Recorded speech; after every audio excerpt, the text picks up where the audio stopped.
Assalamualaikum warahmatullahi wabarakatuh. Kembali lagi di EA Podcast.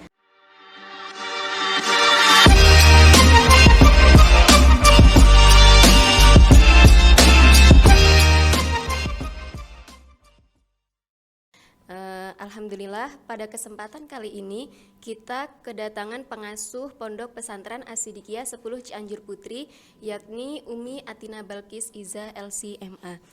Assalamualaikum Umi. Assalamualaikum warahmatullahi wabarakatuh. Umi, bagaimana kabarnya? Alhamdulillah, berkat doa semuanya, alhamdulillah sehat walafiat. Alhamdulillahirrabbilalamin. Nah, sahabat EA Podcast dimanapun berada, untuk podcast kali ini kita akan share tentang seberapa pentingnya sih peran para milenial dalam literasi membaca di zaman ini bersama Umi Balkis. Baik Umi, untuk perkembangan literasi membaca saat ini, apakah masih sangat minim atau malah berjalan semakin meningkat? Dan seberapa pentingnya sih peran para milenial dalam literasi membaca saat ini? Baik, Bismillahirrahmanirrahim. Jadi sebelum kita masuk pada inti bincang-bincang atau podcast kali ini, alangkah baiknya mungkin kita menilik kembali arti dari kata literasi yang tadi disampaikan oleh Mbak Moderator. Ya, kata ini, jadi literasi ini merujuk pada kemampuan seseorang dalam membaca, menulis, ya, mengenali dan memahami ide-ide visual dari suatu bacaan. Ya, jadi literasi dan minat baca ini yang memiliki hubungan yang erat. Jadi membaca termasuk dalam salah satu kegiatan berliterasi. Jadi kemampuan seseorang dalam berbicara, membaca, menulis, ya itu sebagian besar dipengaruhi oleh frekuensi mereka dalam membaca. Ya. Lalu kemudian saya juga membaca apa yang disampaikan oleh Najwa Shihab yang menurut saya ini menarik.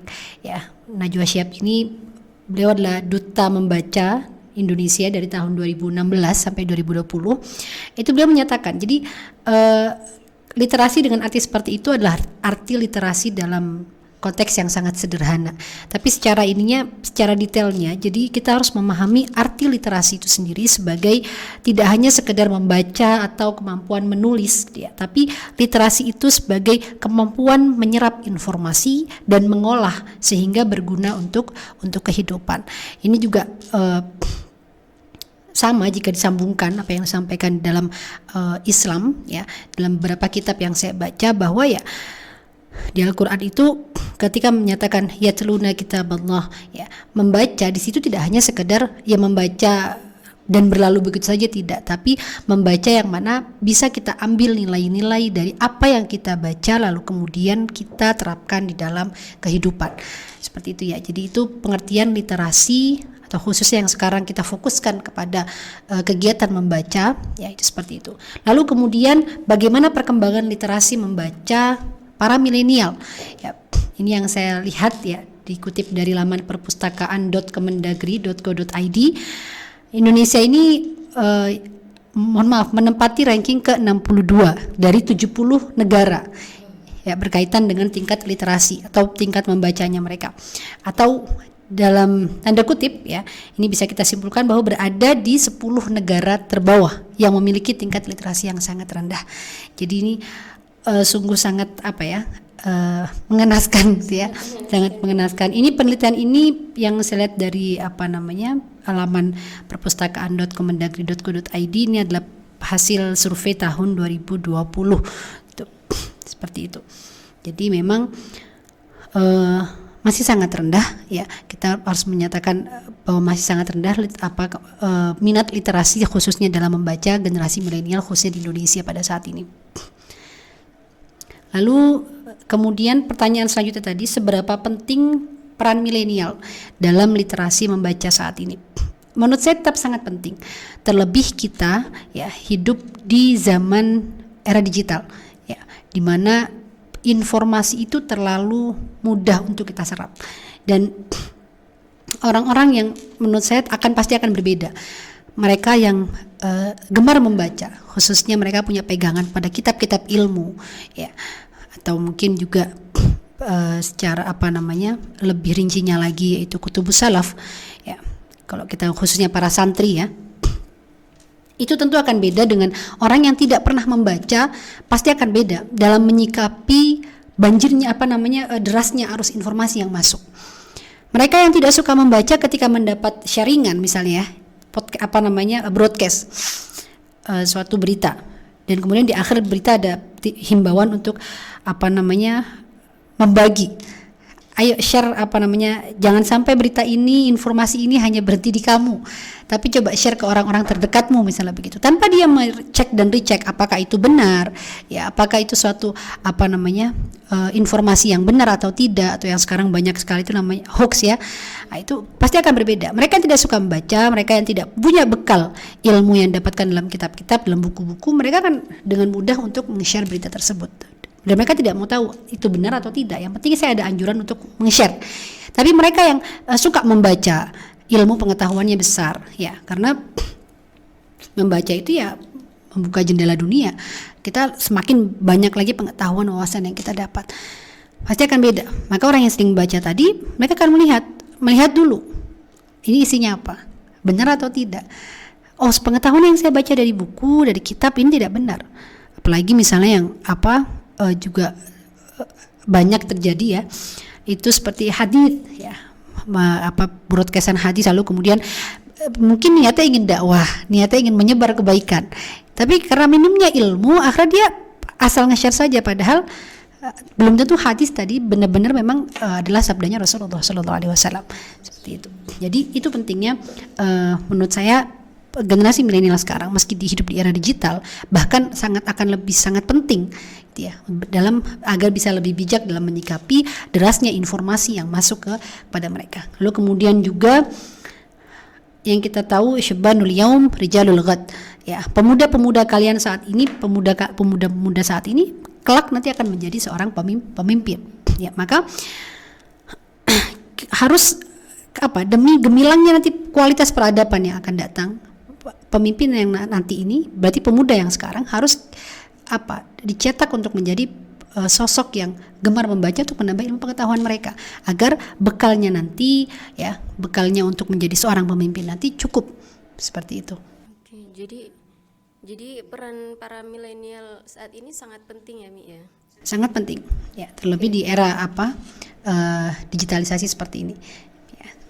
Kemudian hal positif apa nih, Mi, yang bisa kita dapat dari literasi membaca? Baik, kalau misalnya manfaat literasi itu sendiri, ya tentu kalau misal dari segi umumnya ya, kita bisa melihat di sana meningkatkan pengetahuan kosakata, kemudian membuat otak kita bisa bekerja optimal, menambah wawasan, mempertajam diri dalam menangkap suatu informasi dari sebuah bacaan. Seperti tadi saya bilang, ya, bahwa akan beda penyikapan orang yang gemar membaca saat kedatangan informasi dengan orang yang tidak pernah membaca, ya.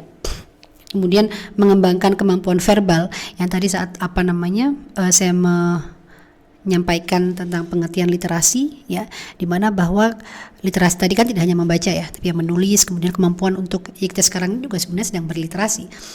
Tapi kemampuan menulis, kemampuan kemudian berbicara seperti ini, bercakap-cakap seperti ini, itu dipengaruhi oleh frekuensi membaca, seberapa sering dia membaca. Ya, lalu kemudian melatih kemampuan berpikir dan menganalisa. Ya, makanya kenapa kalau misalnya kita lihat kisah para ulama, ya, itu beliau sangat menekankan pada kegiatan membaca dan menulis. Ya, bahkan kalau misalnya kita lihat kisah-kisahnya para beliau, ya, banyak sekali disebutkan dalam kitab-kitab ulama-ulama itu yang bahkan sambil berjalan pun beliau membawa kitab. Tidak hanya membawa, tapi dibaca. Ya. Kalau generasi sekarang kan tidak, yang dipegang apa? HP. Kita generasi sama mungkin sama-sama menunduk ya, tapi kalau beliau menunduk mutalaah, kalau kita tidak, scroll. Ya, entah itu status, entah itu apalah, pokoknya suatu yang mungkin kurang ada faedahnya. Itu. Maka ini juga salah satunya penting juga kita para santri mengisi ruang di dunia digital. Ya, karena sekarang pergeseran, ya. Pergeseran literasi yang tadinya literasi ya, printed book ya, atau buku fisik, ya, sekarang beralih ke digital. Maka penting untuk kita mengisi ruang dakwah di media sosial tadi. Oke, lantas apa saja Mi dampak negatif ketika kita tidak berliterasi? Baik. Ketika kita tidak berliterasi, khususnya kita tidak mementingkan diri kita untuk membaca, itu tentu yang pertama adalah banyak waktu yang akan sia-sia. Saya ingat sekali dan sangat menanamkan di dalam diri saya, ya. Dauh Imam Syafi'i dalam sebuah kitab saya pernah membaca. Jadi Imam Syafi'i pernah mengatakan, tidaklah saya berdiam diri, saya belajar kepada kaum sufi bertahun-tahun, tapi saya hanya 2 kalimat yang saya ingat dan saya amalkan betul-betul. Salah satunya adalah kata beliau, nafsuka in syaghaltaha bil haq wa illa syagalatka bil batil. Dirimu, ya, kalau tidak engkau sibukkan dengan sesuatu yang hak, dengan sesuatu yang baik, dengan sesuatu yang benar, dengan sesuatu yang membawa manfaat, maka kalau tidak, dia yang akan menyibukkanmu dengan sesuatu yang batil. Dan membaca ini salah satu kebiasaan para ulama salaf, ya, membaca seperti tadi saya sampaikan. Beliau membaca sambil berjalan sambil mutolaah. Bahkan ada kisah yang mana saking beliau tidak mau melewatkan membacanya, kalau beliau butuh hajat, mau qada'il hajat, mau buang air kecil atau buang air besar di toilet, beliau sampai memanggil kila putrinya, atau kila dikatakan di kitab yang lain saudarinya, dipanggil, coba kamu bacakan buku ini, paragraf ini dengan suara yang kencang, supaya saya nanti di kamar mandi masih bisa dengar. Subhanallah, sampai seperti itu. Bagaimana beliau mencontohkan untuk tidak menyia-nyiakan waktu. Kalau misalnya kita tidak memaksa diri kita untuk membaca, ya berarti konsekuensinya ya kita akan tersibukkan dengan sesuatu yang batil. Entah itu ya akhirnya tadi scrolling sesuatu yang tidak berfaedah di dunia maya, di media-media sosial, atau mudah melakukan maksiat. Karena karena kita tidak menyibukkan diri kita dengan sesuatu yang berfaedah, yang salah satunya adalah membaca tadi. Lalu kemudian di era digital, ya, yang semakin mudah kita mengakses informasi ini, yang malah menurut saya, ya, ini malah semakin mudah membangkitkan rasa malas. Karena ilmu ini kan mungkin teman-teman semua tahu, ya, berapa banyak webinar sekarang, kan. Lalu kemudian kita mau cari tahu tentang informasi apa aja bisa googling. Misalnya berapa berapa luasnya Indonesia, tinggal googling. Berapa pulau yang dimiliki Indonesia, tinggal googling, kan begitu. Lalu kemudian juga ngapain ngaji ke kiai? Di YouTube juga banyak pengajian kiai-kiai misalnya gitu. Di YouTube juga banyak itu bunyai-bunyai juga pada gelar pengajian di YouTube gitu misalnya. Akhirnya ini membuat orang ya udahlah nggak usah mondok, ya udahlah nggak usah baca, ya udah kita nggak usah pergi ke majelis, kita tinggal buka YouTube, nggak usah capek-capek begitu, ya. Ini mungkin di satu sisi. Tapi sebenarnya ini feel dan ta'alluq yang didapatkan itu pasti berbeda dengan orang yang membaca, ya, secara utuh, ya. Atau dengan orang yang hanya ketika dia butuh informasi dia hanya akan nulis di Google dan search gitu. Itu pasti akan beda. Apalagi terlebih sekarang banyak orang yang memotong. Jadi informasi itu dipotong, entah itu berupa video, kebanyakan video, ya. Jadi di pengajian kiai dipotong sama mereka sesuai dengan apa yang mereka inginkan. Nah ini kan kalau misalnya yang nge-share tadi orang baik, sekarang ada ngaji 1 menit misalnya gitu, ya. Oke, mungkin memang lebih mudah kita pahami dan lebih nggak banyak waktu sia-sia gitu, ya, 1 menit gitu kan. Dan matlab atau informasi penting yang ingin kita dapatkan langsung dapat 1 menit saja. Tapi bagi orang yang misalnya nggak suka dengan kiai A, kiai B, akhirnya mengambil sepotong-sepotong untuk disebarkan ke netizen, untuk disebarkan di dunia maya. Ini loh, kiai ini sesat misalnya begitu. Nah, ini kan yang harus hati-hati. Jadi maka ketika misalnya kita membaca, ya, salah satu dengan membaca tadi, ini manfaatnya kan banyak sekali. Selain tadi yang menjaga kita dari hal-hal yang sia-sia atau maksiat, ya, kemudian juga untuk membentengi diri kita dari hoax-hoax atau kesalahan-kesalahan yang banyak disebarkan di dunia maya. Nah, kemudian apakah ada beberapa tips nih dari Umi pribadi dalam berliterasi membaca, seperti misalnya ada waktu-waktu khusus agar kita bisa konsisten dalam berliterasi? Baik, kalau untuk generasi milenial sendiri, ya, kita harus pertama menyadari pentingnya manfaat dari literasi, khususnya membaca. Jadi kita melatih diri. Sesuatu yang baik itu perlu pelatihan, perlu pembiasaan, perlu bahkan terkadang perlu pemaksaan. Ya, perlu pemaksaan. Tapi nanti kalau misalnya sudah suka, sudah jatuh cinta, nggak akan bisa berhenti. Nah, langkah pertama yang mungkin bisa dilakukan adalah coba dimulai dari buku yang kita gemari. Saya dulu waktu seumuran kalian nih, umuran masih sekolah, mungkin kebanyakan dari kita lebih suka buku fiksi ya, entah novel atau kumpulan cerita-cerita gitu ya. Ya dulu saya pas umuran segitu ya baca novel. Tapi kemudian lalu jangan sampai berhenti di situ. Artinya bagaimana? Kita manusia kan harus lebih baik dari yang kemarin kan begitu. Misalnya kita sudah oke lah seminggu sebulan sekali misalnya bulan-bulan yang lalu kita menghatamkan novel-novel yang ya kegemaran anak muda lah gitu ya.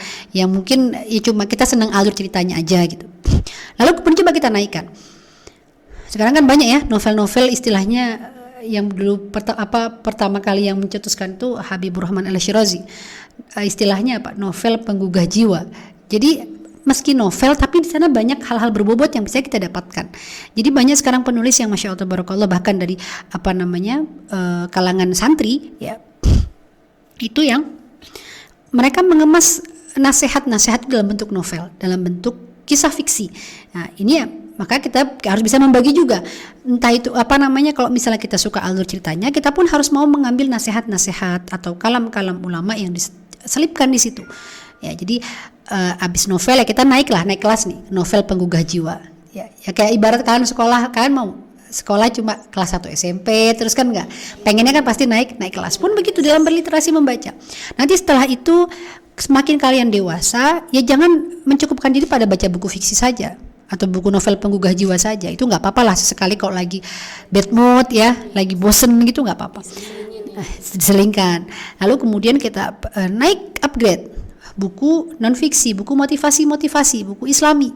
Sekarang banyak sekali ya buku-buku yang dengan kata-kata yang ringan, bahkan dengan ada gambarnya gitu ya, kayak komik gitu, tapi nggak kayak komik sih, pokoknya ada gambar-gambarnya dengan visual yang bagus gitu, dan ringan. Coba itu dulu, baru setelah itu kita upgrade lagi ya dengan buku-buku yang memang ya jangan buku lah, kitab gitu misalnya ya, kitab-kitab kecil gitu kan, kayak Ayyuhal Walad atau Akhlaqul Banat ya. Kemudian ya pokoknya kitab-kitab kecil, karena sebagaimana dahulu guru Umi ya, dahulu guru saya Abiyal Habib Abdullah Baharun, bahwa jangan sampai kita ini para santri khususnya meninggalkan untuk membaca, mengkaji kutubus salaf, kitab para ulama salaf. Karena selain kita juga dapat berkahnya ya, kemudian juga beliau itu saat menulis kitab, saat menyusun kitab itu tidak putus dengan Allah. Beliau istikharah, mencari isyarah. Jadi bukan buku yang hanya sekedar beliau ini mencari bestseller gitu, tidak. Tapi beliau memang mencari bagaimana buku ini bisa memberi manfaat, bisa mengajak orang-orang kepada akhirat gitu. Ya, jadi jangan sampai kita tinggalkan. Itulah kenapa di pesantren itu sampai sekarang para masyayikh enggak pernah berhenti dari mengajarkan kepada para santrinya kitab-kitab ulama salaf, karena ada sir di situ. Jadi kita tidak sekedar membaca, tapi mudah-mudahan kita bisa mendapat futuh dari barokahnya para musanif tadi, para muallif, seperti itu. Kemudian setelah itu kita juga menyediakan waktu khusus untuk membaca. Ya nggak apa-apa, seperempat atau setengah jam gitu ya. Mulai dulu berapa menit lah, gitu kan. Ini ya, maksud saya ini bukan Al-Quran ya, ini selain Al-Quran. Karena kalau Al-Quran itu menurut saya sudah menjadi kewajiban dan kebutuhan ya, jadi ini maksud saya adalah membaca buku-buku di luar Al-Quran. Al-Quran ya sebisa mungkin jangan sampai tidak baca ya. Jadi setiap hari baca Al-Quran, dan kalau bisa sempatkan untuk juga memahami makna dari ayat tersebut, seperti itu. Oke. Jadi setelah kita mendengarkan penjelasan dari Umi Balkis, bisa kita simpulkan ya bahwa peran para milenial, para generasi milenial saat ini dalam literasi membaca itu sangat penting agar kita tidak terbawa arus yang salah lah, yang bisa agar kita bisa membedakan mana yang baik, mana yang buruknya. Kemudian ada beberapa dampak positif yang tadi disampaikan oleh Umi, salah satunya ya bisa menambah wawasan ya, bisa menambah wawasan, terus bisa memilih informasi yang mana yang hoax dan yang mana yang informasinya itu benar. Kemudian ada juga dampak negatif ketika kita tidak berliterasi, yaitu kita menyia-nyiakan waktu ya. Kita menyia-nyiakan waktu. Nah, mungkin cukup sekian podcast kali ini. Terima kasih kepada Umi Balkis telah menyempatkan waktunya berkenan hadir di podcast kali ini. Semoga ilmu yang Umi sampaikan bermanfaat bagi kita semua ya. Pasti bermanfaat bagi kita semua. Dan semoga bisa mendorong para generasi milenial dalam literasi membaca ini supaya lebih semangat lagi dalam membaca. Nah, oke. Nantikan terus episode podcast selanjutnya. Terima kasih. Wassalamualaikum warahmatullahi wabarakatuh. Waalaikumsalam warahmatullahi wabarakatuh.